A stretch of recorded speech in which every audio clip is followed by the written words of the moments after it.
Урматтуу Дастанбек Артисбекович, урматтуу депутаттар,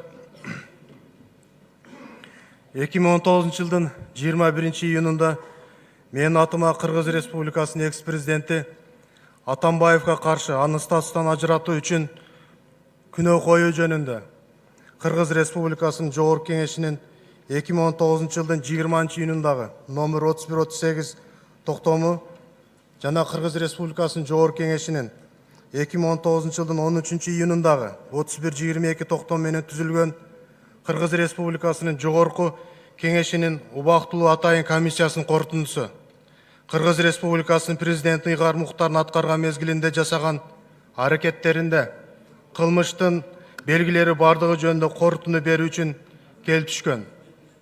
Аталган корутунду 9 пункттан туруп, атайын комиссиянын чечими менен 6 пункт боюнча күнөө коюу негиздүүдө табылган.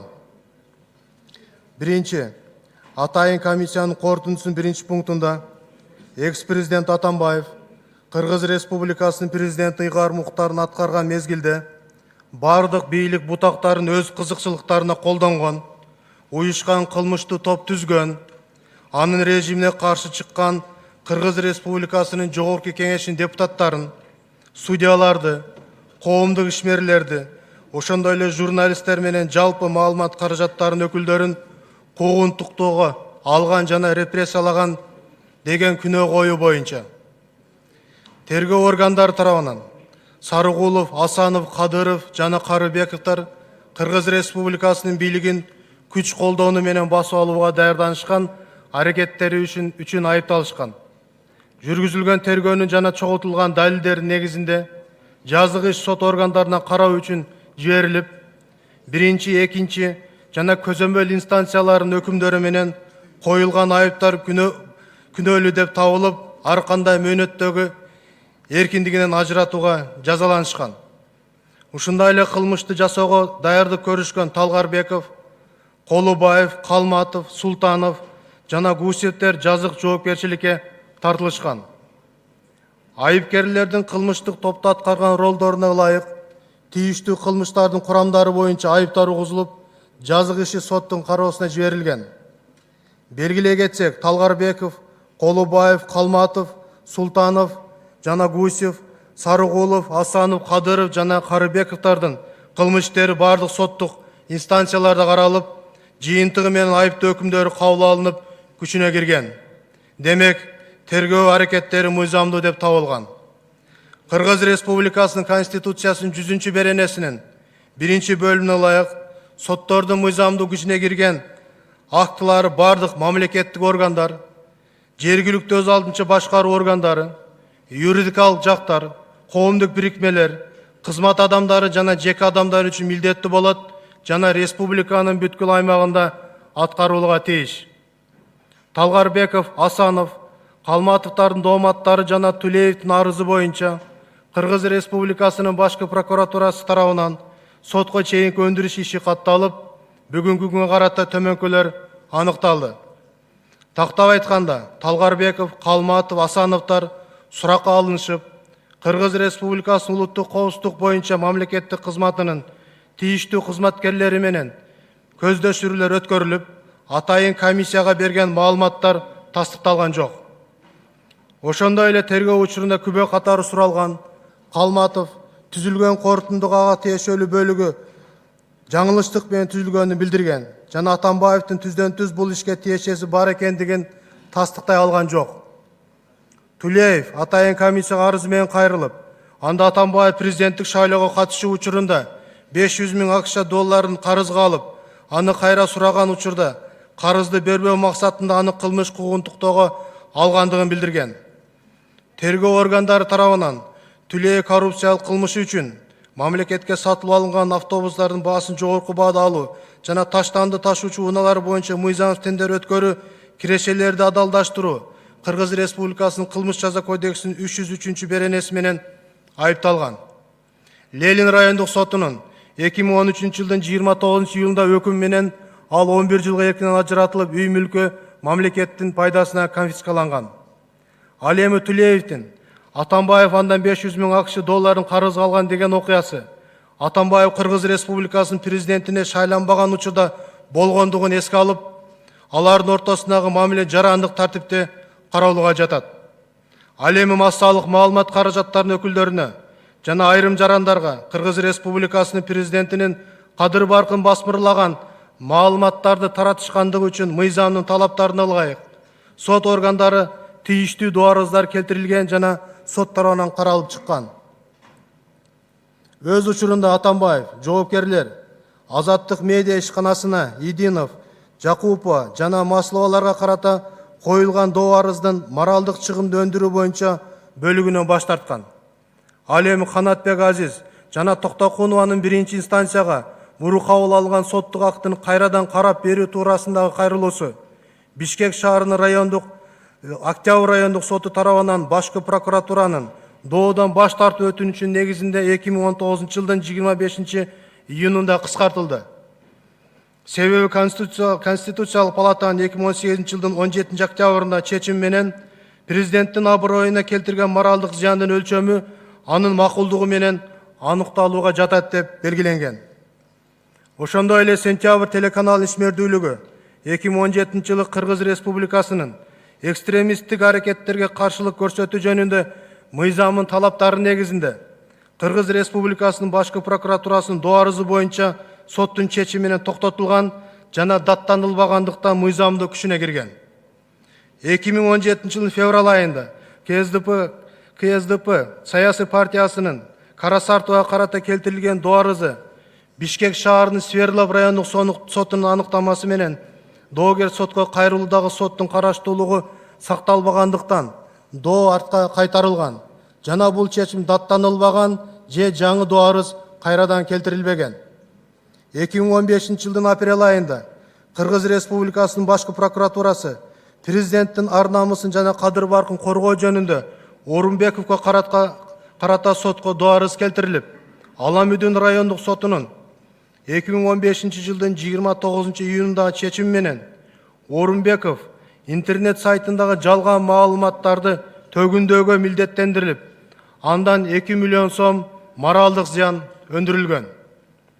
Бирок Орунбеков соттун чечими мыйзамда белгиленген мөөнөттү аткарбагандыгынын натыйжасында укук коргоо органдары анын үстүнөн жазык ишин козгогон. Жыйынтыгында Бишкек шаарынын Октябрь райондук сотунун 2017 жылдын 10 февралында токтому менен мунапыс жөнүндө мыйзамдын негизинде жазык иш өндүрүштөн кыскартылып, Орунбеков кылмыш жоопкерчиликтен бошотулуп, ал тарабынан бул чечим даттанылган эмес.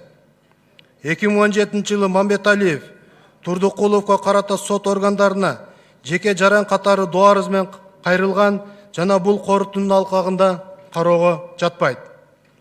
Демек, жогоруда белгиленген жагдайларда прокуратура органдары өз учурунда экс-президент Атамбаевдин ар намысын жана кадыр баркын коргоого мыйзам талаптарында белгиленген мүмкүнчүлүктөрдү колдонуп, ар бир жагдайларды кылдаттык менен укуктук талаанын алкагында иш алып барган.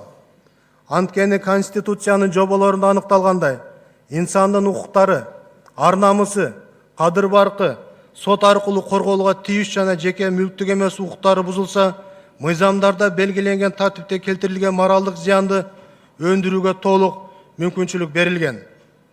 Жыйынтыктап айтканда, атайын комиссиянын корутундусунун 1-пунктунда коюлган күнөөлөр боюнча сот органдарынын жогорудагы чечимдери кызыктар тараптардын арыздардын негизинде жаңы ачылган жагдайлар боюнча бузулган учурда, ошондой эле укук коргоо, көзөмөлдөө жана сот органдарынын кызматкерлеринин аракеттеринде кандайдыр бир кылмыштын курамы бар экени аныкталып, буга экс-президент Атамбаевдин катыштыгы такталган шартта гана ага күнөө коюу маселеси каралууга жатат.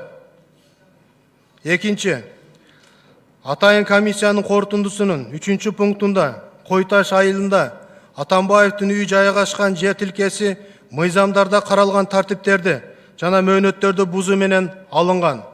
ТНК Дастан ачык акционердик коомунун кээ бир кызмат адамдарынын жана мамлекеттик органдардын кызмат адамдарынын көмөк көрсөтүүсү менен Атамбаев Аламүдүн районунун Көкташ айылына жер тилкесин мыйзамсыз басып алып, пайдаланууда деген күнөө коюу боюнча Кыргыз Республикасынын аскер прокуратурасынын өндүрүшүндө Жазык кодексinin 319 беренесinin 1-бөлüm коррупция менен катталган сотко чейинки өндүрүш иши тергелүүдө. Сотко чейинки өндүрүш учурунда чогултулган материалдарда өзгөчө оор кылмыштын белгилери бар экендигин көрсөткөн маалыматтар жетиштүү.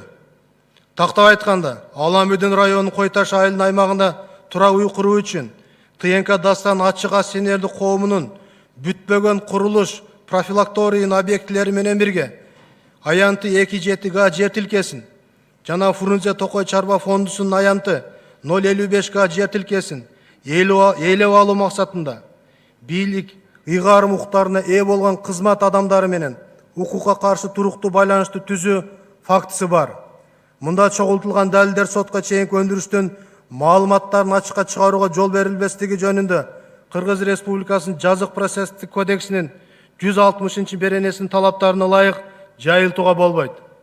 Ушуга байланыштуу айыптоонун аталган эпизоду боюнча Кыргыз Республикасынын экс-президенти Атамбаев Кыргыз Республикасынын президентинин ыйгарым укуктарын аткарган мезгилде жасаган аракеттеринде Кыргыз Республикасынын жазык кодексинин 319 беренесинин 1-бөлүмүндө каралган өзгөчө оор кылмыштын коррупциянын белгилери байкалып турат. 3. Атайын комиссиянын корутундусунун 4-пунктунда Атамбаевдин тапшырмасы менен анын координациясы жана түздөн-түз көзөмөл алдында Батукаевди мыйзамсыз бошотуу уюшулган. Бул иш коррупциясыз жана мыйзамсыз ыраазычылык алуусуз болгон эмес деп ойлойбуз деген күнөө коюу боюнча Кыргыз Республикасынын Ички иштер министрлигинин тергөө кызматынын өндүрүшүндө Кыргыз Республикасынын жазык кодексинин 319 беренесинин 1-бөлүмү менен катталган сотко чейинки өндүрүш иши тергелүүдө. Бардыгыңыздарга белгилүү болгондой, Батукаев Азиз оор жана өзгөчө оор кылмыштарды жасагандыгы үчүн 2006 жылдын 3 августунда Чүй областынын Аламүдүн райондук сотунун өкүмү менен 16 жыл 8 айга эркиндигинен ажыратылган. Бирок экс-президент Атамбаев Батукаев уюшулган кылмыштуу топтун лидери мыйзамдагы ууру кайманатына ээ экендигине, коомчулукка жана мамлекетке өзгөчө коркунуч жаратаарына карабастан, аны жаза өтөө жайынан мыйзамсыз бошотууну чечкен жана бул багыттагы иш-чараларды уюштуруу жагы Кыргыз Республикасынын улуттук коопсуздук боюнча мамлекеттик комитеттин төрагасы Атакановго тапшырылган. Кылмыштуу иш-чараны аткаруу үчүн Атаканов Кыргыз Республикасынын укук коргоо, сот жана мамлекеттик органдардын жогорку кызмат адамдары менен алдын ала сүйлөшүп алып, Батукаевди жаза өтөө жайынан бошотуу менен республиканын аймагынан чыгаруу жана бул багатта тийиштүү чараларды көрүү боюнча талаптарды коюп, бошот иш-чаралары жеке Атамбаев менен макулдашканын билдирген. Урматтуу депутаттар, сөзүм курук болбош үчүн Батукаевдин берген көрсөтмөсүнүн копиясы менин колумда. Бул түздөн-түз кандай иш-чаралар жүргүзүлгөнүн экс-президент Атамбаевга көрсөтмө берип атат. Батукаевди мыйзамсыз бошотуу максатында Атамбаевдин тапшырмасы жана башкаруунун алдында бийлик ыйгарым укуктарына ээ болгон кызмат адамдарына укукка каршы туруктуу кылмыштуу байланышты түзүү фактысы бар. Мында чогултулган далилдер сотко чейинки өндүрүштүн маалыматтарын ачык чыгарууга жол берилбестик жөнүндө Кыргыз Республикасынын жазык процесстик кодексинин 160 беренесинин талаптарына ылайык жайылтууга болбойт. Ушуга байланыштуу айыптоонун аталган эпизоду боюнча Кыргыз Республикасынын экс-президенти Атамбаев Кыргыз Республикасынын президентинин ыйгарым укуктарын аткарган мезгилинде жасаган аракеттеринде Кыргыз Республикасынын жазык кодексинин 319 беренесинин 2-бөлүмүндө каралган өзгөчө оор кылмыштын коррупциянын белгилери байкалып турат. 4. Атайын комиссиянын корутундусунун 6-пунктунда 2010-2018 жылдардагы Атамбаевдин бирдиктүү салык декларацияларын изилдөө учурунда төмөнкүлөр аныкталды. Атамбаевдин 2017 жылда декларациясында 54 миллион сом өлчөмүндөгү Пархатиден түшкөн киреше чагылдырылган. Башкача айтканда 2017 жылы Пархати тарабынан Атамбаевден форум жоопкерчилиги чектелген коому сатып алынган. 2016 жылдын 16 январынан тартып Пархати инвестициялык компания Хуасин жоопкерчилиги чектелген коомунун уюштуруучу болуп эсептелинет. 2015 жылдын 8 декабрында Токтосун Түмөнбаев тарабынан Хуасин инвестициялык компаниясы жоопкерчилиги чектелген коомунун кайра каттоосу үчүн 247 сом өлчөмүндө акча каражаты Кыргыз Республикасынын Юстиция министрлигинин эсебине которулган. Жалал Абад облусунун Чаткал районундагы сурма иштетүүгө укук берүүчү лицензияга бонус катары каралган 1 миллион 588 миң сом акча каражаты. Бул жагдайлар Пархати менен Түмөнбаев аффилирленген адамдар экендигин тастыктайт. Түмөнбаев өзү Терексай жаштары жоопкерчилиги чектелген коом жетекчиси болуп саналат. Ошол эле учурда Жалал Абад областына Чаткал районунун Кассан аттуу жерде жайгашкан сурма кендерин иштетүү лицензиясынын ээси.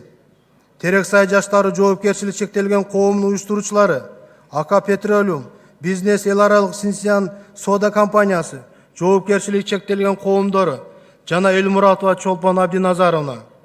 Терексай жаштары жоопкерчилиги чектелген коомунун 2014-2018 жылдарда төлөгөн салыгы жана башка төлөмдөрү 276 миллион сомду түзгөн.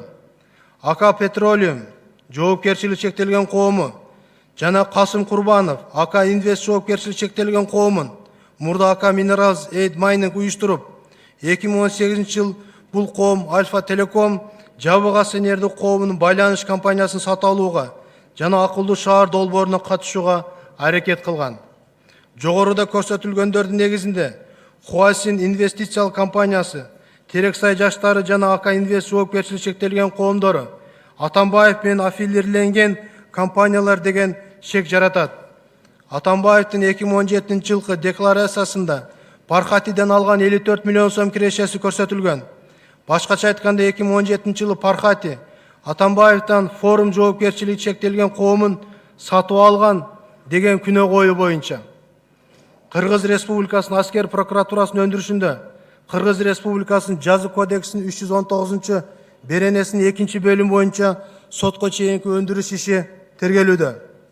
Кыргыз Республикасынын Жогорку Кеңешинин атайын комиссиясынын бул факт боюнча күнөөсү негиздүү коюлган жана чогултулган материалдар менен далилденет. Мыйзамсыз жол менен табылган мүлктөрдү адалдаштыруу максатында Атамбаев бир нече активдерди курулай минимум келишим менен саткандыгын көрсөтүп, чындыгында ал активдер Атамбаевдин менчигинде калган. Азыркы күндө чогултулган маалыматтарды эске алганда, Пархатиге жазылган мүлктөр жана компаниялар иш жүзүндө Атамбаевга тиешелүү экендиги жана Пархати жөн эле анын атына мүлктөрдү жаздырып койгон адам экени көрүнүүдө. Жазык иштин материалдарында өзгөчө оор кылмыштардын белгилери бар экенин көрсөткөн маалыматтар жетиштүү. Тактап айтканда, мүлктөр менен байланышып, курулай минимум бүтүмдөрдү түзүү, мыйзамсыз баюу, мыйзамсыз тапкан акча каражаттарын адалдаштыруу жана өзүнүн бийлик ыйгар муктарын материалдык баалуулуктарды алууга пайдалануу максатында бийлик ыйгар муктарына ээ болгон кызмат адамдары менен укукка каршы туруктуу байланышты түзүү, натыйжада мамлекеттик жана коомдук кызыкчылыктарга коркунуч жана зыян келтирилген фактылар бар.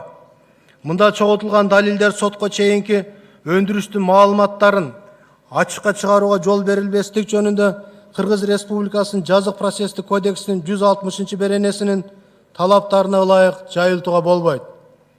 Ушуга байланыштуу айыптоонун аталган эпизоду боюнча Кыргыз Республикасынын экс-президент Атамбаев Кыргыз Республикасынын президенттин ыйгар муктарын аткарган мезгилинде жасаган аракеттеринде Кыргыз Республикасынын жазык кодексинин 319 беренесинин 1 бөлүмүндө каралган өзгөчө оор кылмыштын коррупциянын белгилери байкалып турат. 5. Атайын комиссиянын корутундусунун 8 пунктунда Башкы прокуратура тарабынан Кыргыз Республикасынын энергетика жана өнөр жай, финансы, юстиция министрликтеринин электр станциялар жоопкерчилиги чектелген коомунун кызмат адамдары жана башка адамдарга карата Кыргыз Республикасынын кылмыш жаза кодексинин 303 беренесинин 1 бөлүм менен Бишкек жебин модернизациялоо долбоорун ишке ашырууда Кыргыз Республикасынын укуктарын жана кызыкчылыктарын сактабастан проект аткаруучу Тибе Кытай компаниясына негизсиз артыкчылыктар берилгендиги, жыйынтыгында мамлекетке өзгөчө ири өлчөмдө зыян келтирилгендиги боюнча кылмыш иши козголгон. Аталған кылмышка Бишкек жебин модернизациялоо долбоорун экс-президент Атамбаевдин тиешеси бар экендиги, анын өзүнүн Бишкек жебин модернизациялоо долбоорун Кытай Эл Республикасы менен байланышкан кредит аркылуу ишке ашыруу боюнча бардык стратегиялык чечимдерди, анын ичинде федеративдик Кытай тарабынан тандалышына макулдук берүү, тийиштүү мамлекеттик органдардын башчылары менен ар тараптык талкуулоодон кийин жеке өзү мамлекет башчы катары өкмөт менен биргеликте кабыл алгандыгы жөнүндө Атамбаевдин саясий жарыялоосу аталган чечимдерди кабыл алууда өлкөнүн президенти негизги роль ойношуна мамлекеттик органдардын жана кызматкерлердин жоопкерчилик дефицитин калыптанышы, тышкы саясатта өлкө башчынын милдеттери жана туруктуу өнүгүү улуттук стратегиясын ишке ашырууда талаптар себепкер болгон деген саясий билдирүүсү менен тастыкталып жатат деген күнөө коюу боюнча 2019 жылдын 12 июнунда Кыргыз Республикасынын улуттук коопсуздук боюнча мамлекеттик комитетинин тарабынан Атамбаевге карата материалдар, кылмыштарын жана жоруктарды бирдиктүү реестрине Кыргыз Республикасынын жазык кодексинин 319 беренесинин 2 бөлүгү менен сотко чейинки өндүрүш катталган. Сотко чейинки өндүрүштүн баштапкы материалдарына ылайык Бишкек жебин модернизациялоо долбооруна Кыргыз Республикасынын экс-президенти Атамбаевдин төмөндөгү жагдайларда тиешеси бар экендиги аныкталган. Бишкек жебин модернизациялоо долбоорун Кытай Эл Республикасынын кредит аркылуу ишке ашыруу боюнча бардык стратегиялык чечимдерди, анын ичинде федеративдик Кытай тарабынан тандалышына макулдук берүү, өзү мамлекет башчы катары кабыл алган. Кыргыз Республикасынын өкмөтүнүн ыйгарым укуктарына кирген Бишкек жебин модернизация долбоорун ишке ашыруу маселеси башына президенттин аппаратынын бөлүмүнүн башчысы Исаховду коюп, анын кызмат каттарын Кыргыз Республикасынын өкмөт башчысына жибербей, энергетика жана өнөр жай министрин аткаруу үчүн түздөн-түз жолдогон.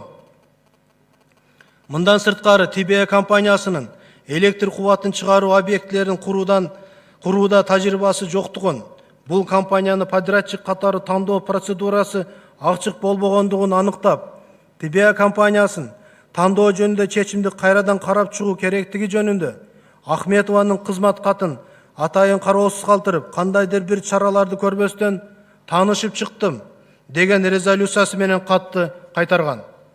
Ошондой эле Исаков 2013 жылдын 8 ноябрында Кыргыз Республикасынын Жогорку Кеңешинин бир нече депутаттары Бишкек жебин модернизациялоо долбоору боюнча кредиттик келишимин ратификациялоо жөнүндө мыйзамдын кабыл алынуусуна каршы чыгууга даярданып жатышкандыгы жөнүндө кат менен Кыргыз Республикасынын президенти Атамбаевга кайрылып, Жогорку Кеңеште бул маселени түшүндүрүү жана чечүү боюнча масштабтуу иштерин жүргүзүү жөнүндө Кыргыз Республикасынын премьер-министрине тапшырма берүүнү сунуштаган.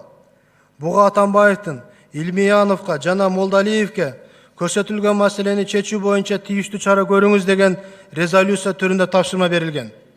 Жазык иштин материалдарында өзгөчө оор кылмыштын белгилери бар экендигин көрсөткөн маалыматтар жетиштүү.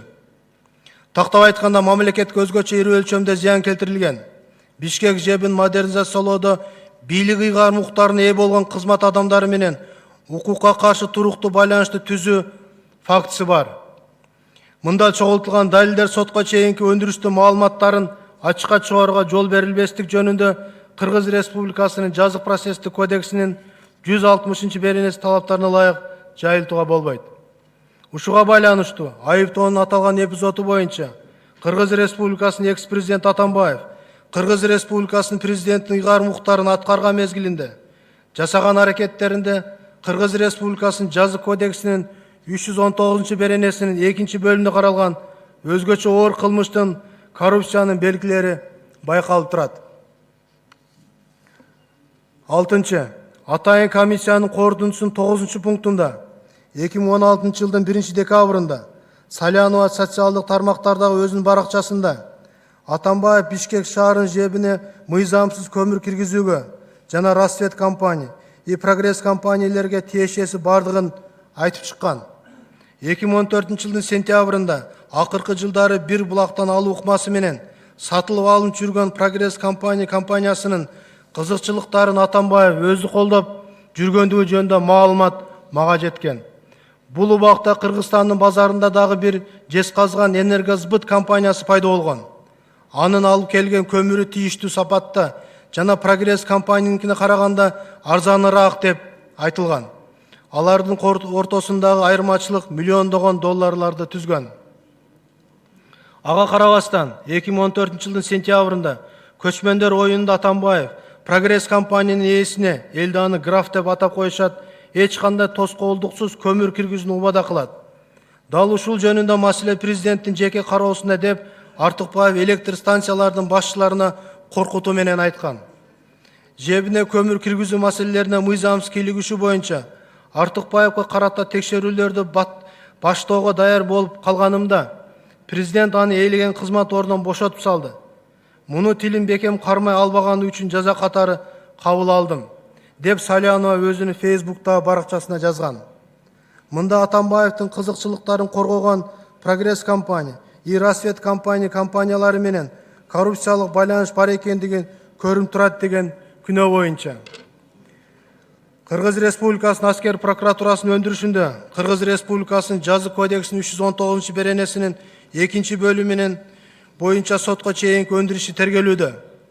Сотко чейинки өндүрүш учурунда төмөндөгүлөр аныкталган.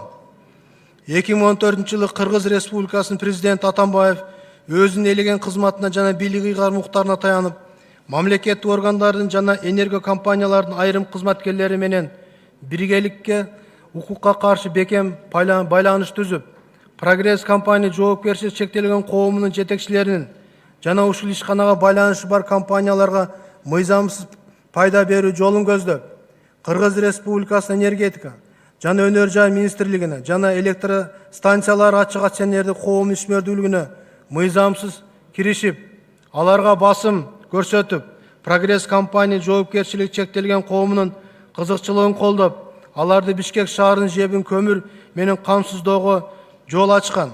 Жыйынтыгында мамлекеттин кызыкчылыктарына олуттук коркунуч жана зыян келтирилген. Жазык иштин материалдарында өзгөчө оор кылмыштын белгилери бар экендигин көрсөткөн маалыматтар жетиштүү. Тактап айтканда материалдык кандай гана болбосун башка дөөлөттөрдө жана артыкчылыктарды мыйзамсыз алуу, ошондой эле коомдун жана мамлекеттин кызыкчылыгына коркунуч келтирүүчү жеке адамдарга жана юридикалык жактарга бул дөөлөттөрдү жана артыкчылыктарды берүү максатында бийлик ыйгар муктарына ээ болгон кызмат адамдары менен укукка каршы туруктуу байланышты түзүү фактысы бар. Мында чогултулган материалдар сотко чейинки өндүрүштүн маалыматтарын ачыкка чыгарууга жол берилбестик жөнүндө Кыргыз Республикасынын жазык процесстик кодексинин 160 беренесинин талаптарына ылайык жайылтууга болбойт. Ушуга байланыштуу айыптоонун аталган эпизоду боюнча Кыргыз Республикасынын экс-президенти Атамбаев Кыргыз Республикасынын президентинин ыйгарым укуктарын аткарган мезгилинде жасаган аракеттеринде Кыргыз Республикасынын жазык кодексинин 319 беренесинин 1 бөлүмүндө каралган өзгөчө оор кылмыштын коррупциянын белгилери байкалып турат. Урматтуу депутаттар, бул эпизод боюнча тергөө тобуна атайын көрсөтмөлөрүн берген Артыкбаев, Осмонбек менен Салянованын түздөн-түз берген көрсөтмөлөрү негизинде мен айтып жатам. Жогоруда баяндалгандар негизинде Кыргыз Республикасынын президентинин ишмердигинин кепилдиктери жана Кыргыз Республикасынын экс-президентинин статусу жөнүндө Кыргыз Республикасынын мыйзамынын 12 беренесине ылайык жана Кыргыз Республикасынын прокуратурасы жөнүндө Кыргыз Республикасынын мыйзамынын 12 беренесинин 1 бөлүм 5 пунктун жетекчилик алып, Кыргыз Республикасынын Жогорку Кеңешинин 2019 жылдын 20 июнундагы номер 3138 Кыргыз Республикасынын экс-президенти Атамбаевга каршы аны статусунан ажыратуу үчүн күнөө коюу жөнүндө токтомунда көрсөтүлгөн айыптоолор боюнча төмөнкү корутундуга келдим. Биринчи, бардык бийлик бутактарын өз кызыкчылыктарында колдонуу, уюшкан кылмыштуу топ түзүү, анын режимине каршы чыккан Кыргыз Республикасынын Жогорку Кеңешинин депутаттарын, судьяларды, коомдук ишмерлерди, ошондой эле журналисттер менен жалпыга маалымат каражаттарынын өкүлдөрүн куугунтуктоо жана репрессиялоо деген күнөө коюу боюнча сот органдарынын жогорудагы чечимдери кызыктар тараптардын арыздарынын негизинде жаңы ачылган жагдайлар боюнча бузулган учурда, ошондой эле укук коргоо, көзөмөлдөө жана сот органдарынын кызматкерлеринин аракеттеринде кандайдыр бир кылмыштын курамы бар экендигин аныкталып, буга экс-президент Атамбаевдин катыштыгы такталган шартта гана ага күнөө коюу маселеси каралууга жатат. Экинчи, Аламүдүн районунда Кой Таш айылындагы жер участогун мыйзамсыз ээлеп алуу жана пайдаланууга багытталган Кыргыз Республикасынын экс-президент Атамбаевдин, Кыргыз Республикасынын президенти Ыйгар Муктардын аткарган мезгилде жасаган аракеттеринде Кыргыз Республикасынын Жаза кодексинин 319 беренесинин 1-бөлүгү менен каралган кылмыштын белгилери бар. Ал Кыргыз Республикасынын Жаза кодексинин 19 беренесине ылайык өзгөчө оор кылмыштардын катарына кирет. Үчүнчү, Батыкаевдин мыйзамсыз бошотууга кийлигишүү боюнча Кыргыз Республикасынын экс-президенти Атамбаевдин, Кыргыз Республикасынын президенти Ыйгар Муктардын аткарган мезгилде жасаган аракеттеринде Кыргыз Республикасынын Жаза кодексинин 319 беренесинин 2-бөлүмүндө каралган кылмыштын белгилери бар. Ал Кыргыз Республикасынын Жаза кодексинин 19 беренесине ылайык өзгөчө оор кылмыштардын катарына кирет. Төртүнчү, мыйзамсыз байууга багытталган Кыргыз Республикасынын экс-президенти Атамбаевдин, Кыргыз Республикасынын президентинин Ыйгарым укуктарын аткарган мезгилинде жасаган аракеттеринде Кыргыз Республикасынын Жаза кодексинин 319 беренесинин 1-бөлүмүндө каралган кылмыштын белгилери бар. Ал Кыргыз Республикасынын Жаза кодексинин 19 беренесине ылайык өзгөчө оор кылмыштардын катарына кирет. Бешинчи, Бишкек жебин модернизациялоо долбоорун даярдоо, кол коюу жана ишке ашырууда коррупциялык фактыларга катыштыгы боюнча Кыргыз Республикасынын экс-президенти Атамбаевдин, Кыргыз Республикасынын президенти Ыйгар Муктардын аткарган мезгилинде жасаган аракеттеринде Кыргыз Республикасынын Жаза кодексинин 319 беренесинин 2-бөлүгү менен каралган кылмыштын белгилери бар. Ал Кыргыз Республикасынын Жаза кодексинин 19 беренесине ылайык өзгөчө оор кылмыштардын катарына кирет. Алтынчы, Бишкек жебине көмүр жеткирүү маселелерине мыйзамсыз кийлигишүү боюнча Кыргыз Республикасынын экс-президенти Атамбаевдин, Кыргыз Республикасынын президентинин Ыйгар Муктардын аткарган мезгилинде жасаган аракеттеринде Кыргыз Республикасынын Жаза кодексинин 319 беренесинин 1-бөлүгү менен каралган кылмыштын белгилери бар. Ал Кыргыз Республикасынын Жаза кодексинин 19 беренесине ылайык өзгөчө оор кылмыштардын катарына кирет. Көңүл бурганыңыздарга рахмат. Сурооңуздар болсо жооп берүүгө даярбыз.